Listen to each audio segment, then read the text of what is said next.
Good evening, ladies and gentlemen, and thanks for coming to the event this evening to celebrate an accomplishment that can only be described as one of the most incredible contributions, services to humanity I've ever seen. We have a short program tonight, and I think you'll enjoy it. It'll be presented as a story, and the story will be the miracle of Abu Shara. That sounds a lot like the story I read to my grandkids a couple of nights ago. Now, there may be a number of people in the audience that do not believe in miracles.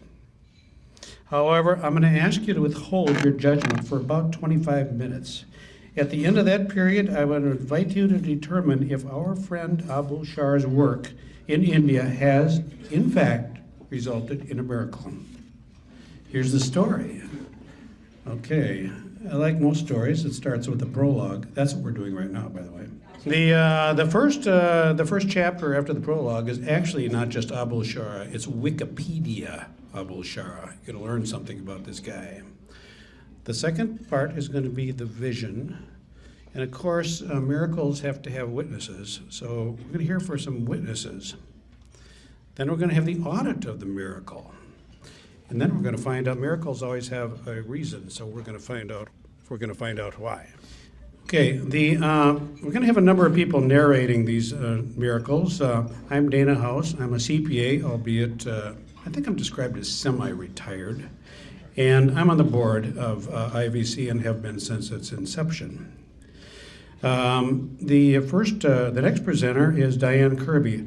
Diane is the Director of Community Services for the City of Bloomington. She's also, this is going to really affect the Rotary people, she's the past president of the Rotary in Bloomington, but she's also, in 2013, will be the district governor of Rotary District 5913. That's a huge job. And she will have 65 clubs that she's responsible for, and she'll be visiting a number of the projects in foreign countries. Okay. The next part will be I will be talking about the vision that Abu Shara shared with me 11 years ago. Tell you a little bit about that. The next part, of course, miracles always have to have witnesses. And we have two witnesses to this miracle. We have Terry Bell and Dave Kingsbury. Terry is an international social worker working with institutionalized children with special needs. She has been all over the world. Incidentally, she travels alone on a lot of these trips, so when you hear about where she goes, it's kind of unusual. She's been to India many times, and she has visited the International Village Clinic on 4 different occasions since 2003. The second witness is Dave Kingsbury. Dave is a bankruptcy attorney. He's the past president of the Apple Valley Rotary Club, a close friend of Abu Shara's, and a 2-time visitor to the clinic. He's also been very active in a number of outreach organizations in Apple Valley. I will deliver the next section called the audit of the miracle. And finally, we're going to hear from Abu Shara as he explains the meaning of the miracle. So with that, I will close the epilogue and we'll move to Diane Kirby, who will do our Wikipedia Abu Shara.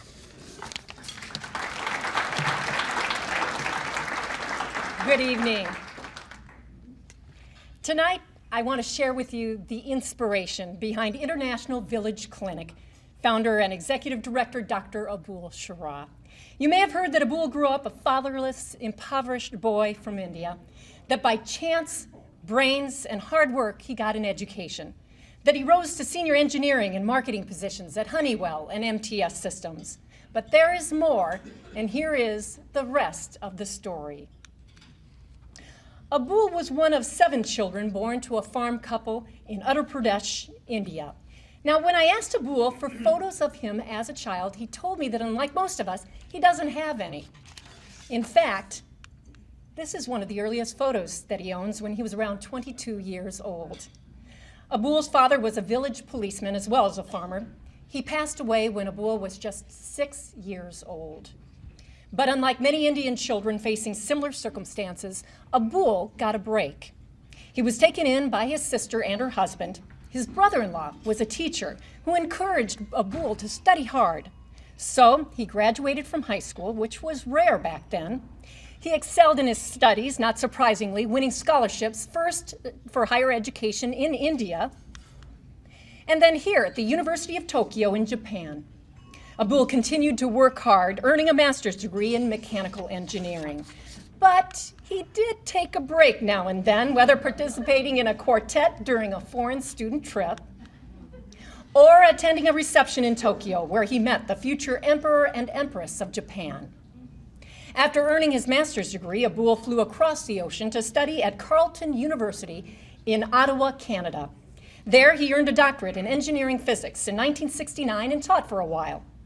In 1972, Abul moved to Minneapolis to work for Tectonics Research. By 1981, Abul had transferred to Honeywell, and his life took an interesting turn. This was the heart of the Cold War, and Abul was in what he called the torpedo business. He assisted Honeywell in developing a new weapon to take out fast-moving Soviet submarines. But in 1989, the Iron Curtain was torn down and the former Soviet Union disintegrated. No more torpedo business. The push was now on to convert the former USSR from military to civilian production. Honeywell was charged with helping to demilitarize Soviet tanks and bombs. Abul managed the demilitarization in the Republic of Belarus. They brought the weapons, says Abul, and we brought the technology. Abul helped to negotiate agreements and visited former Soviet ammunition plants. Here's Abul on a tank before demilitarization, and here's a tank after it was stripped of most of its components. Abul worked with generals and other military officials in Belarus and actually became quite friendly with Colonel Alexandrov, whose uniform you saw Abul in earlier. In 1994, Abul was recruited by MTS Systems, where he was responsible for developing new business in Asia and parts of Europe. In Malaysia, he helped to create a totally new system for batik printing that used a computer-guided machine. It was displayed at an exhibition in Kuala Lumpur, where Abul met another head of state, the Prime Minister of Malaysia, and his wife. But by 1996, Abul was harboring a growing desire to give something back in appreciation for his good fortune. That's when fate intervened. It was during a business trip with MTS to India that Abul would have a chance encounter in Calcutta. That visit with Mother Teresa would open up the next chapter in Abul's life and launch a miracle. Thank you.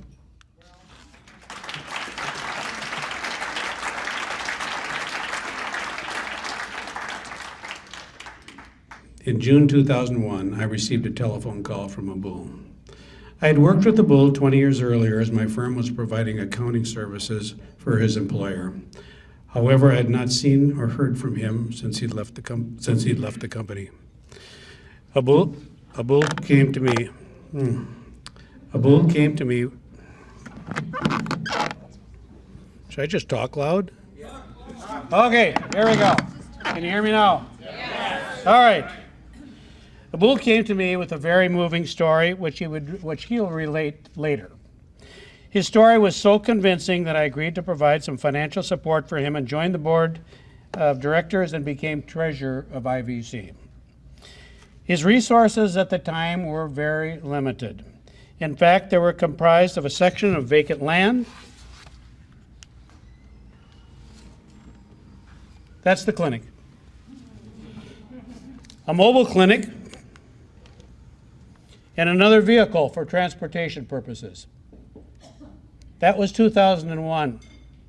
I did not personally visit the clinic until just 3 months ago. Others, however, did visit the clinic during this 10-year period. Terry Bell and Dave Kingsbury will now continue the next chapter of our story, the witnesses. After meeting Abul in Minnesota and becoming interested in his project, my husband Roy and I accepted his invitation to visit IVC during the first year celebration. By the end of his first year, he had created awareness of his programs with the local schools, the local Adivasi tribal community, hospitals in the closest towns, remote area villages, the medical community in Varanasi, and the closest Rotary Club. Because of this, district officials, the old, the young, and the patients came to celebrate the miracle of IVC on the day of that first anniversary. Starting from day one, IVC's one mobile clinic would park under the trees for shade. Wherever the clinic was parked, people would swarm to get health care. They came early and stayed for as long as it would take for their number to come up. To get to a clinic site, some walked for hours, some rode bikes, and some of the disabled were brought by cart. To describe the Marufpur area would be to say that most of the villagers had never seen a real doctor or a hospital. With luck, there was 2 hours of electricity in a 24-hour period.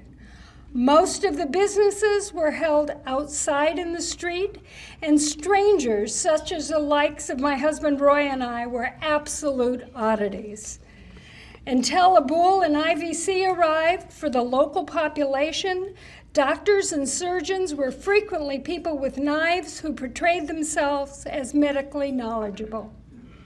Some practitioners could have had a dangerously small amount of knowledge, or could have even been the local barber, and it's true. Mistrust was endemic. Initially, not only did Abul have to gain the trust of the villagers, but he also had to find doctors and pharmacists who were willing to trust his mission enough to locate themselves in such a remote village to practice. Still today, he continues to be challenged in his efforts to get a female physician to join the IVC team.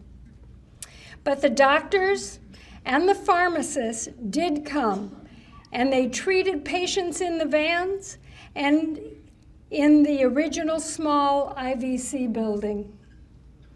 When necessary, this small space also became the surgical room. Lack of space, however, did not stop patient care. During a cholera epidemic, when the clinic floors were covered with patients, the overflow patients were placed out on the grounds and treatment continued with IV bottles hung between the trees. Once the hospital was completed, however, accommodations for patient care significantly changed.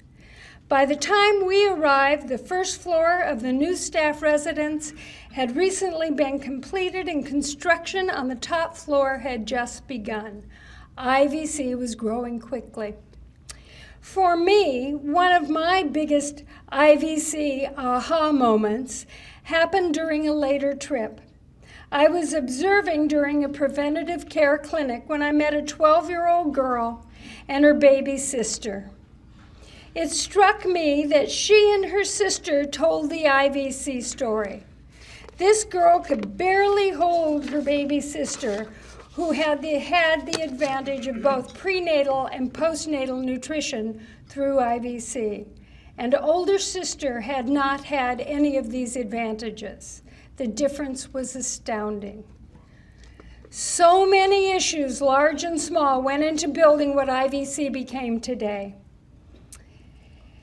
One perfect example of how far Abul's reach has become is Salochana. Salochana was hired to help with day-to-day jobs around the compound, and eventually she was elevated to cook. A small thing to those of us here, but huge, huge to this community, as she was from the Dalit, or untouchable class, and was not supposed to touch the food being given to those who were considered to be above her status. Abul had begun to cross the class and gender barriers. Salochana, an illiterate woman, was tutored by Abul and others at Abul's request, and eventually trained as a healthcare aide in Varanasi. She now works with and is trusted by the doctors and the local women regarding women's health issues, and she now assists the doctors in deliveries. She's become invaluable to IVC. All of this and so much more has been possible due to a bull's dream and determination. There is really no way to describe all the grateful villagers I met during my 4 trips to IVC. Thank you.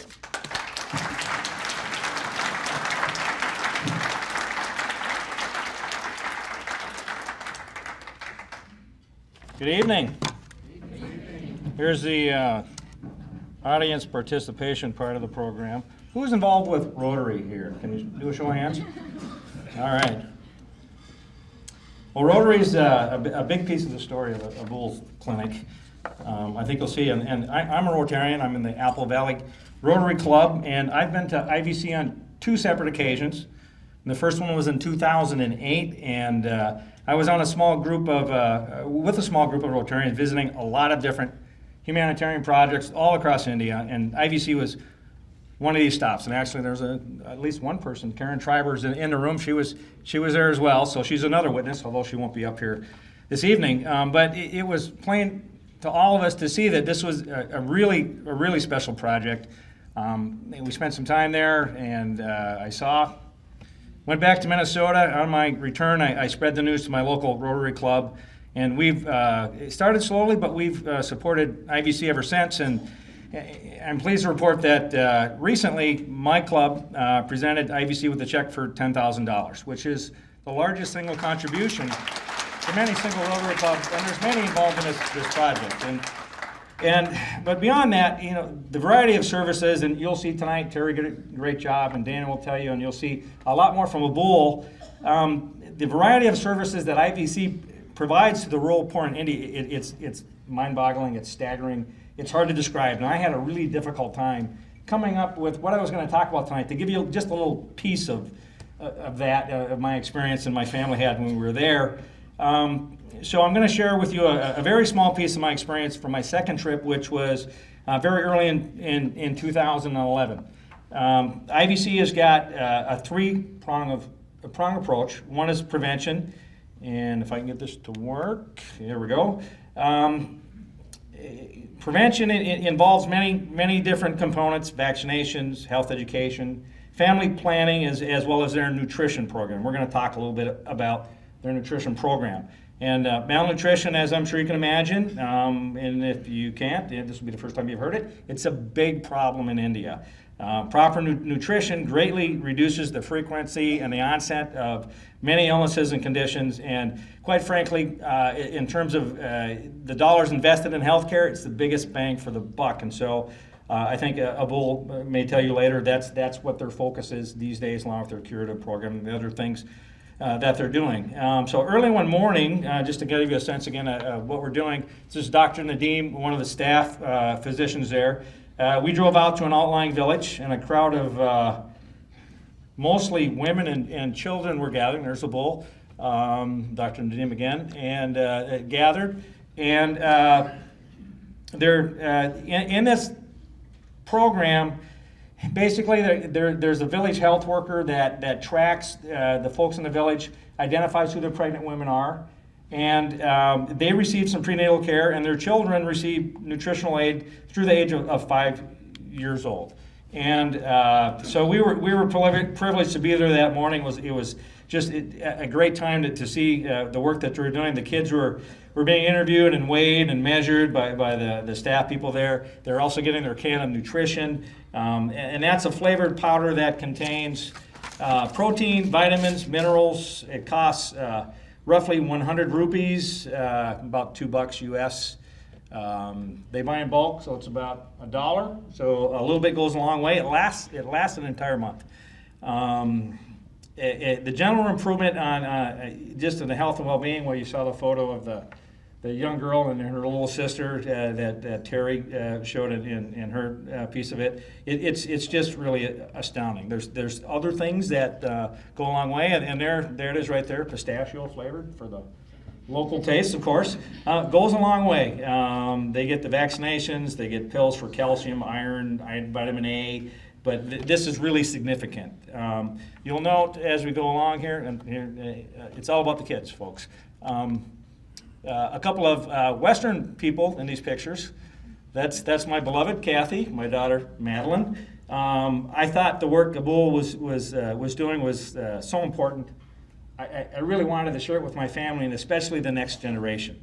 My daughter has many fond memories of that trip, and Kathy does as well. We really can't wait to go back. It was the experience of a lifetime, to tell you the truth. And if you have an opportunity to go visit Abul, you'll never regret it. And I do have to say, in the media, you hear a lot about humanitarians. It's a unique and rare privilege to know one as a friend, rub shoulders with him while he's doing his work, and participate in his miracle. This project is worthy of your attention. Thanks very much, and thank you, Abul.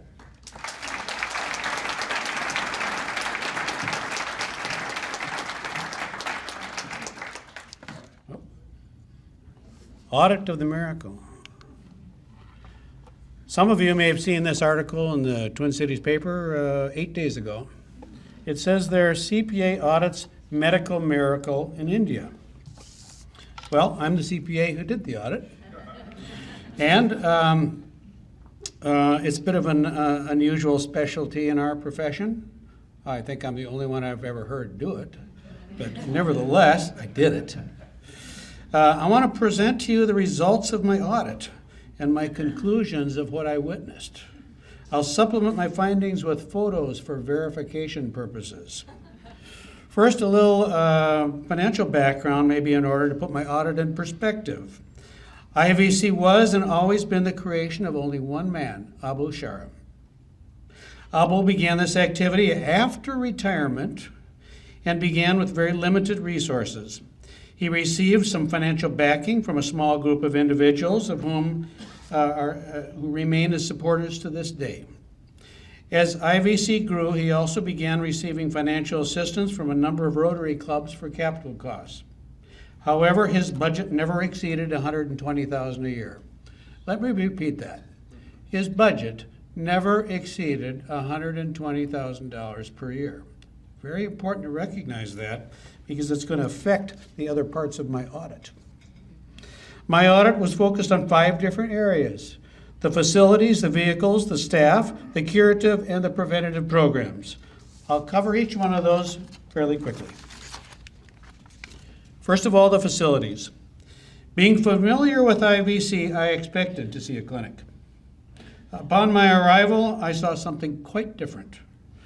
A very large walled compound consisting of a beautifully landscaped courtyard, a 2-story, 8,000 square foot residential building, another 2-story, 8,000 square foot medical building, and an 8-vehicle garage and carport. The compound was exceptionally clean and well organized and to be somewhat of an oasis in a very impoverished community. To be honest, I was quite overwhelmed with the size of the development. To give you some perspective, 16,000 feet of buildings are 5,000 feet larger than the mansion that Mitt Romney is presently building in San Diego. It's also 5 times larger than the house occupied by Osama bin Laden when he was discovered in Pakistan. As a CPA and a professional miracle auditor, I was unable to find any reasonable explanation of how such a large facility could have been built with so few funds. Let's talk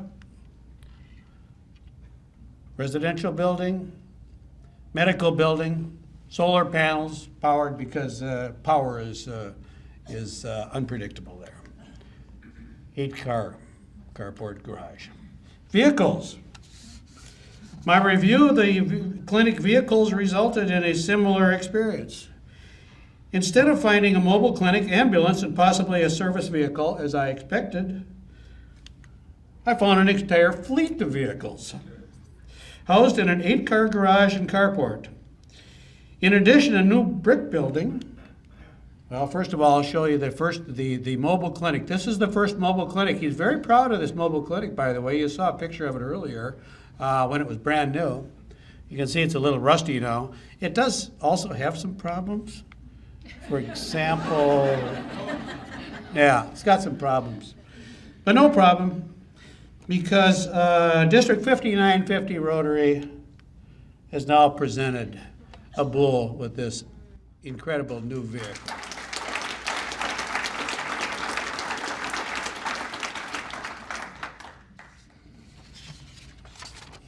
My opinion again as to what I was that I was unable to find any logical explanation of how so many vehicles could have been acquired with such limited funds. My next area of examination was the staff. When arriving at the clinic, I was greeted by a number of professional and facility staff. Yeah. Nice greeting. The next day, I met with another crowd of staff, most of whom were women whose function was to provide preventative services to the 48 villages served by IVC. I counted approximately 50 staff in all. Given the entire operating budget of $120,000, of which 50% is for drugs, I was unable to find any explanation of how so many staff could have been employed with such limited funds. Here's the unpaid staff.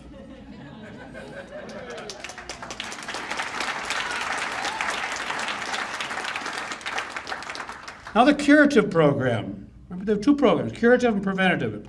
During my stay at the clinic, I witnessed approximately 150 people per day pass through the facility, receiving a variety of services, including outpatient. That one guy doesn't need any services, but he's sitting there. Pharmacy, inpatient, emergency, and pediatric services. And that is Salochina, in charge of the pediatric unit, along with some other things. Using simple math, by applying this number of patients to the 300 plus days the clinic is open, resulted in a total of over 50,000 people receiving medical care at this clinic. Once again, given the limited resources, I was unable to determine how so many people could possibly be served on an annual basis.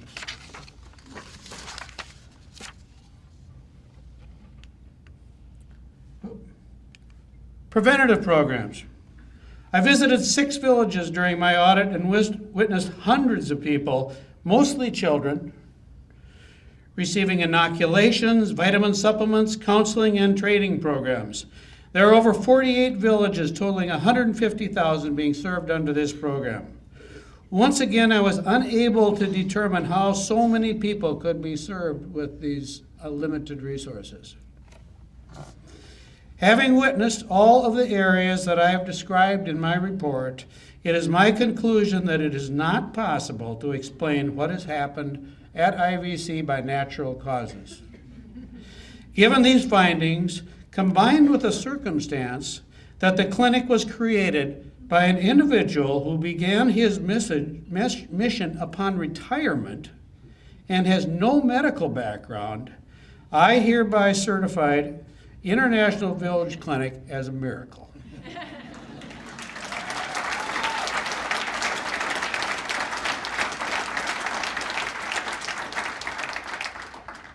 The final issue needs to be addressed. Why?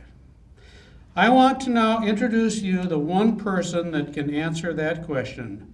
Please give a great round of applause to my friend Abu Shara.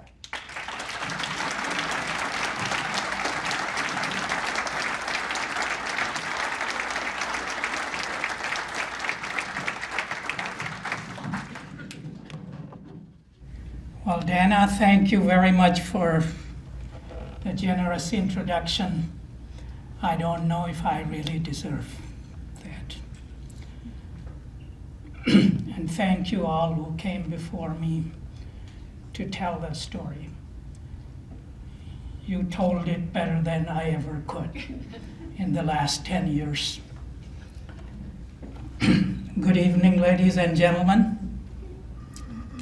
Thank you for coming to our event. It's a major event for us. It's our 10th anniversary.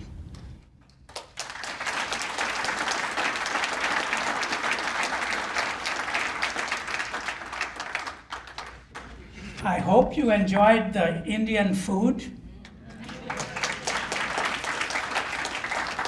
the Indian music, and the American drinks. I hope the food was not too hot for you. I mean spicy hot, not hot. Listening to speeches is not the most exciting thing in the world. The good news is that mine is the last one.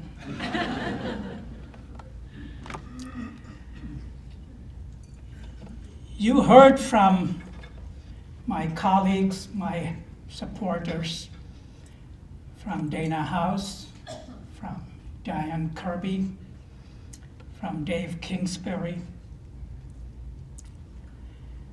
They have all been my supporters, and they have done a super job. As you know, some say it takes a village to do it, and that's truly so in this case. There are dozens and dozens of people who have been involved in this. You heard and you saw the faces who came before me. You also saw the newspaper story. But there are others who have worked behind the scenes, who are the unsung heroes of this miracle, if you want to call it a miracle.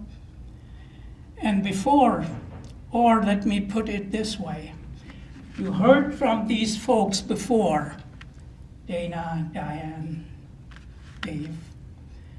I call them the 3 W's. What, when, and where.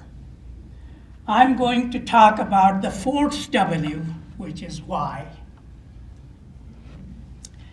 Now, as I said, you saw these faces before who spoke before me, but there are some faces and names who have not been visible here and in other places too. And I have the greatest regard for those people. And I would like to take this opportunity and take a couple of minutes to recognize some of those. I could never recognize all. I couldn't do justice with time. And I would like to ask Jim and Cindy Shingler to stand up, if you will, please, and Chuck and Arlene Garrity.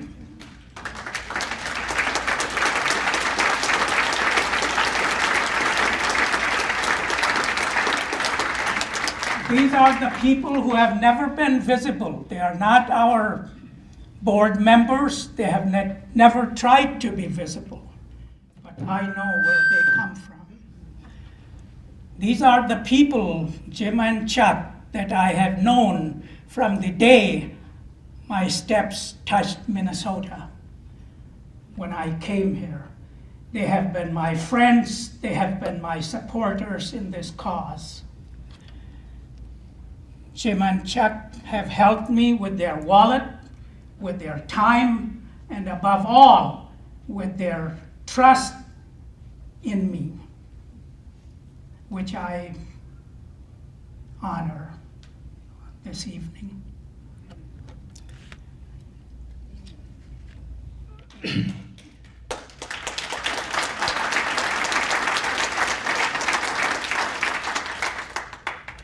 There is another gentleman who is not here tonight. His name is Mike Lyon. I have known him for a long time too, just a little less than these folks that stood up here. He couldn't join us today. He lives in California. This week it was his granddaughter's graduation ceremony, so he couldn't come here. But I'm grateful to him. Thank you, Mike. He visited our project about 3 years ago and wrote a nice story. He helped us with his money and his time.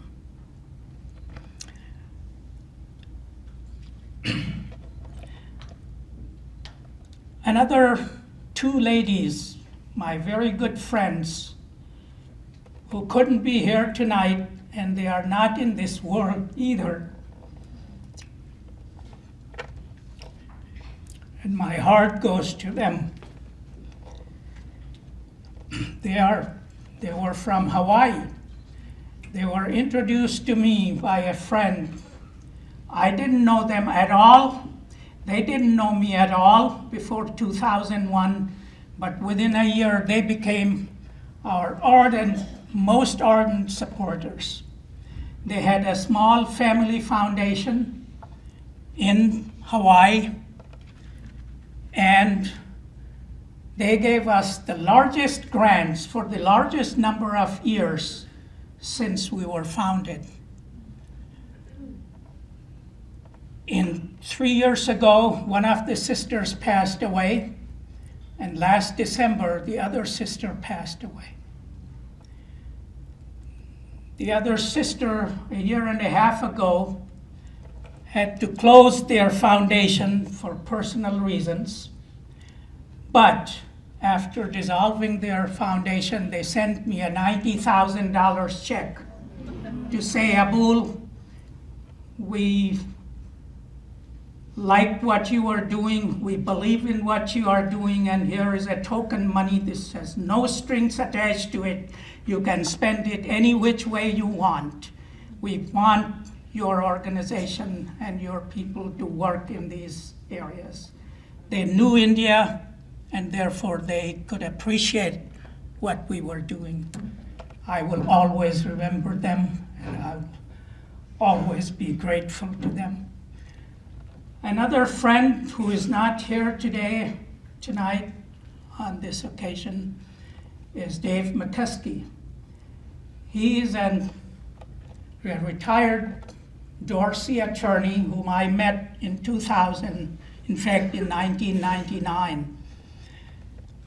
He was an adjunct professor at Hamline University, and he and his students helped us register International Village Clinic for 501c3 pro bono, and subsequently he liked what we were planning to do at that time in 1999. We had nothing, but he heard my vision and he became our board member, and he was our legal advisor all through. Today, he is fighting one of the nastiest diseases that you all know about. It's cancer.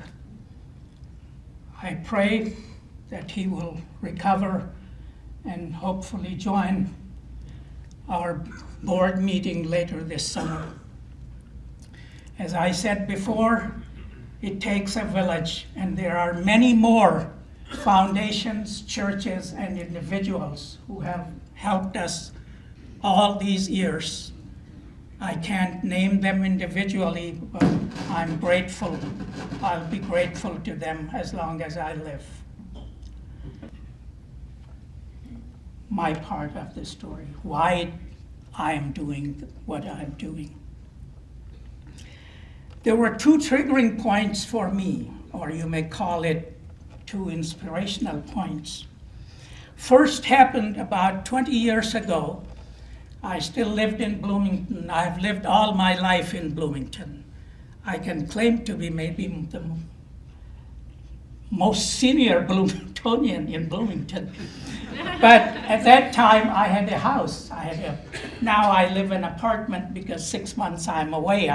There was no point in staying in my home, so I sold it a few years ago. But I was living in my house, which had a basement, like most of the Minnesotans have. And I still do, I worked out an hour and a half every day. And it was odd hour. I used to work out at between 10 and 11 at night in my basement. And maybe it's true for you too, but for me, working out or lifting weights is not the most exciting thing in the world. It's not like playing tennis or baseball or something. It's boring. And therefore, I always kept my TV on just to pass that time.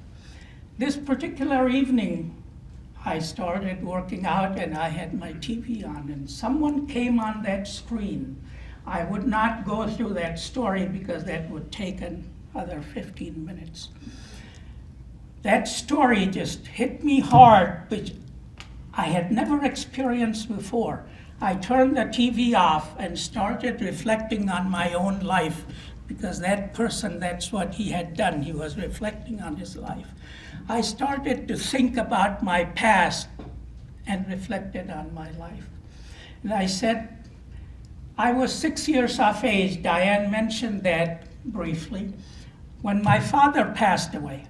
Now, why I mentioned that my father passed away is for a reason. There is a connection. In those days, and it's still true, you give me that glass of water, hot cocoa, please. My throat is getting dry.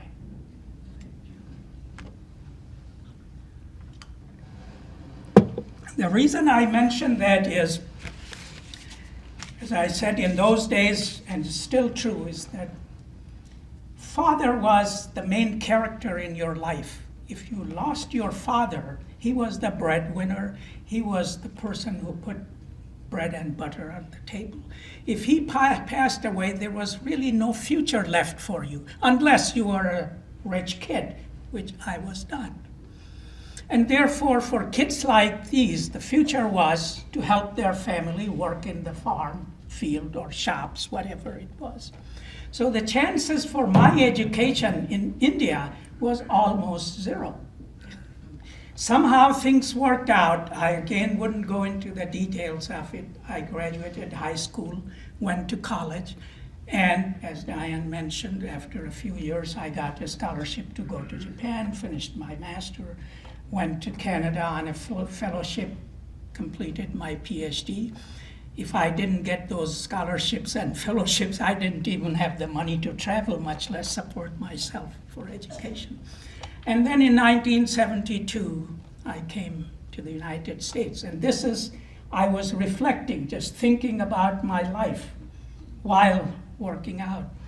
And then here I worked for these great corporations, Honeywell, MTS, which didn't give me an opportunity simply to advance my career and earn money and have a good life, but they gave me the opportunity to travel almost the entire world except the continent of Africa. I did business in just about everywhere, all the Middle East, in Asia, all the way from Australia, China, Malaysia, Singapore, Taiwan, India, in Europe, England, France, Germany.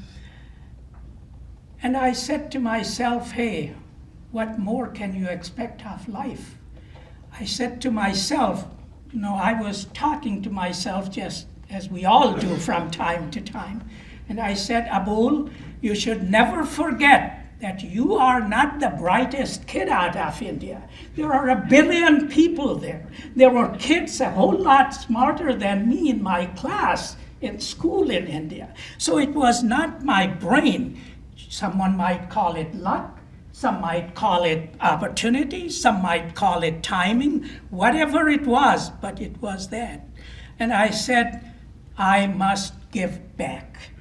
That was 20 years ago when I thought I must give back. I had no idea what I should give back, how I should give back, where I should give back, but I made a commitment to myself on that evening that 5 years from then, that was in 1993, I will quit my job and try to give back. Didn't know how. The second trigger point came to me in 1996, which Diane mentioned briefly, was my chance meeting with Mother Teresa. 3 years forward, 1999, in 1994, I had made a promise to myself that in 5 years I'll quit. It was not exactly 5 years when I quit, it was 5.5. But in the middle of 1999, I left MTS and founded International Village Clinic. Now, immediately I decided to go to India for 3 months, and I'll share with you why.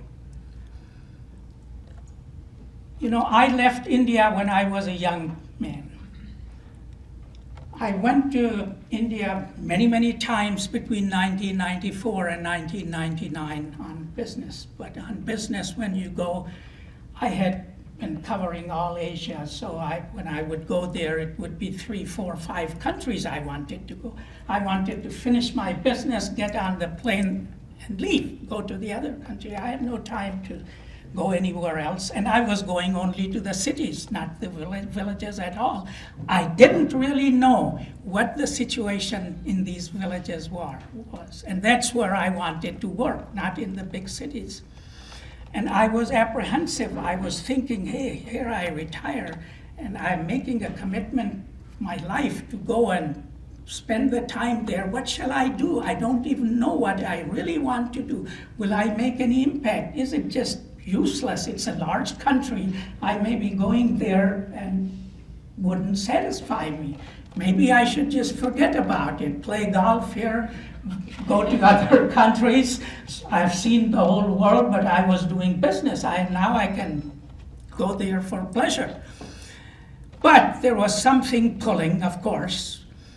But I wanted to go there to see for myself, hey, is there really a reason for me to go there? I was looking for an answer.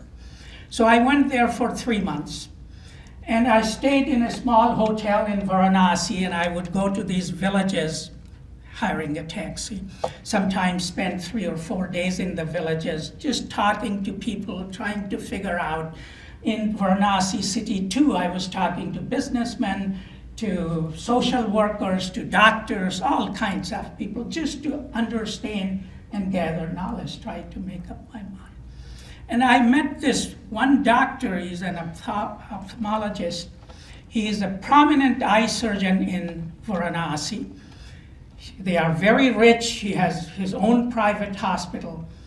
He told me that he also did a free clinic maybe once a month or something like that in a small village or a remote village, free of cost. And I asked if I could go with him. And I went with him on one of his trips. It was a 3-hour clinic in a small village, 1 to 4 in the afternoon. When we went there, there were 200 patients waiting for him. And you know, it doesn't take a mathematician to figure out 3 hours have 180 minutes and you have 200 patients waiting, so it's less than a minute average per person. But that's nothing new, that's typical in India. At our hospital, we do 300 patients a day. Anyhow, I went there with him. That's Dr. Sunil Shah sitting there. The patients started coming. Regular patients, eye problems and so forth. 10 minutes or 15 minutes into the clinic, this little girl comes, about 4 or 5 years of age. He examined her in about 15 seconds. There are her parents standing over there, and told the parents she will be blind for the rest of her life. Is it okay? Can you hear me? Yeah. And I thought, well, maybe she has some glaucoma or some problem, eye problem. So the parents left. Then a few other regular patients came. Another 15, 20 minutes later, another kid comes. I can't remember if a boy or a girl about the same age. He looks at the kid, examines, and in 10 seconds he tells the parents he will be blind for the rest of his life. Now my antenna went up. I said, hey, there must be some reason. But I still was quiet. I didn't say anything. 15 minutes later, again, comes another kid like her. And he pronounces the same thing. Will be blind for the rest of their life. At that point, I asked him, I said, hey, doctor, why do you say these kids will be blind? And he said, well, they develop cataract. they have cataract. I said, what? He said, cataract? I said, that surprised me even more. I said, hey, I thought cataract people get at my age, not when they are 3 to 4 year olds. He said, no, they develop cataract when they are babies from vitamin A deficiency. And that goes unnoticed because they don't have a system, even in the cities, much less in the villages. In the villages, they have no system where, like ours, when a baby is born, he is examined, he or she is examined by a pediatrician. They look at the eyes, ears, the whole works. There, no one looks at that. So it goes unnoticed till the kid is 3 to 4 years old. When the parents notice that the kid can't see, they say, oh, there must be something wrong with the eyes. But they don't bring to the eye doctor in the city, but because it costs 500 rupees. So they wait until there is a free clinic. And he said it was just a little too late. And then later on, through the 3 hours, there were about half a dozen kids who I saw came through that they were pronounced to be blind. That evening, when I came back to my hotel in the privacy of my room, I reflected that. And believe me, I could not see the justice in a 4-year-old kid going blind for the rest of his or her life. And what is the future for that kid? He or she would be begging on the streets of Calcutta, Delhi, and Bombay. And there is mafia who may even break their arms and legs to make them look more pathetic. And for what? For these lousy little vitamin A pills that cost probably cents. They are not even in dollars. For that, kids going blind? Ladies and gentlemen, I had the answer to my question. That evening, I said to myself, if I can save 10 kids like those in a year, I will consider my mission accomplished. I will be satisfied. I came back, we launched the program, and as they say, the rest is history. Thank you very much.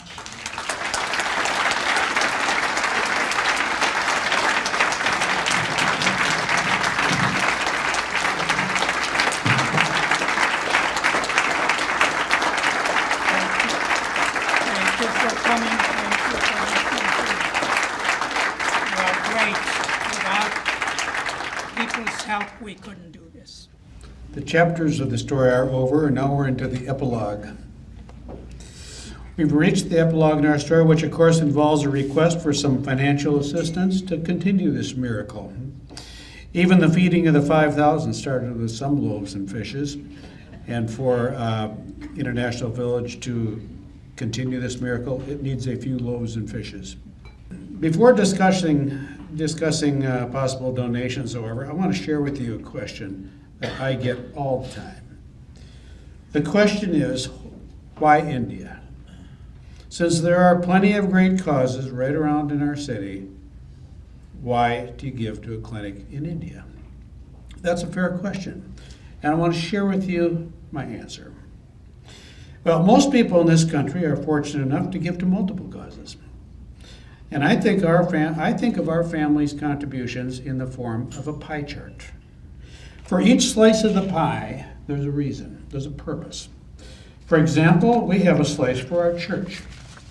We give that because of our faith. There's a slice of the pie for VEEP. Many people in here, maybe some people don't know what VEEP is. Volunteers Assisted to Assist People. Susan Freeman is back there, just done an unbelievably wonderful job for many years, supporting our neighbors. That's what VEEP does. So we support VEEP and will continue to support VEEP. And then, of course, there's some slices there for some diseases, cancer, Alzheimer's, things that have affected our family. That's why we do that. But why the village clinic in India? Why would we do that? And it's the reason is summed up in one word: impact.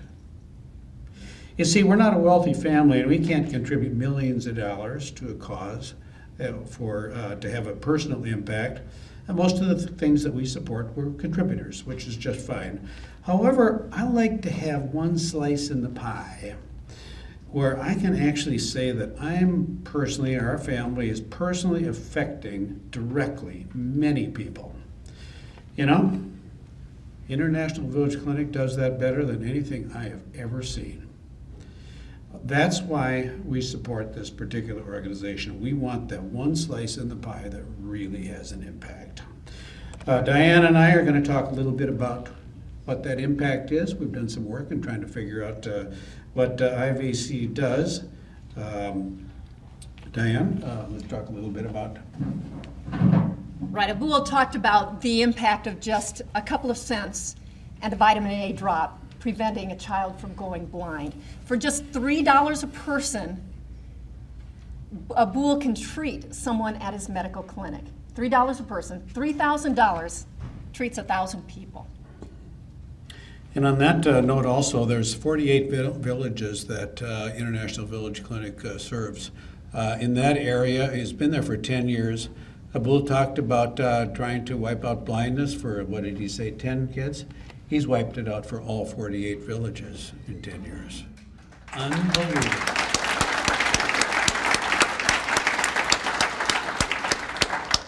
We also mentioned the cataracts, the problems with cataracts. For $30, a person can be treated with cataract surgery and see perfectly. So it's just amazing. An entire village for $1,500, an entire village of about 3,000 people, can be supplied with all the types of vitamin supplements for the children, the education classes, the counseling. So the impact is just incomprehensible. And of course, the simple math is, remember that magical number, $120,000? All you have to do is divide 50,000 people into $120,000. So it's just a little bit over $2 a person for all this. So just an amazing thing. If you want to think through it and send that card in, of course, we'd be absolutely delighted to have your support. We are very, very happy the way the event went this evening. This is terrific. It's essentially the first event we've ever had for International Village Clinic. So it's our first attempt to try to spread the word, get a bigger base, and we would ask that all of you talk to your friends about the clinic. So thank you very much for coming. I hope you've had a really good time. Good.